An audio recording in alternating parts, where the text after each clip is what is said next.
The state is trying to crack down on aggressive begging. Panhandlers who approach or intimidate you could face a civil infraction under a proposed set of bills.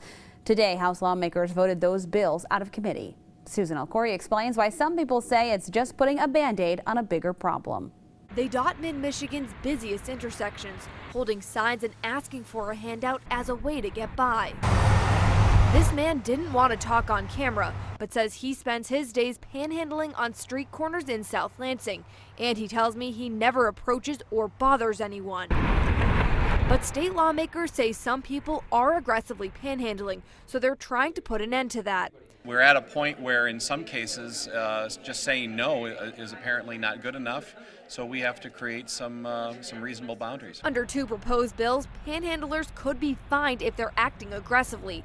That includes continuing to beg from someone who said no and intentionally blocking someone's way. Strike a balance between the rights of the panhandler and the rights of the person who's being panhandled. The American Civil Liberties Union is opposed to the bills, saying it casts panhandlers as criminals and makes poor people targets for police officers. Plus, it's concerned fining them will just lead to more problems. If you're poor, you probably can't access the courts, and you would have no ability to fight that, and then that leads to other things. In Lansing, the city already has its own aggressive panhandling ordinance that police enforce. We're not out to harass people who are downtrodden, but we also don't want people harassed. We don't want people heckled. But Mayor Verge Bernero says lawmakers should be doing more. Frankly, a big help that the legislature could do would be to fund mental health, and put in some funding specifically for homelessness. And this panhandler says he just wants to be left alone, doing what he can to survive. In Lansing, Susan Alcori, Fox 47 News.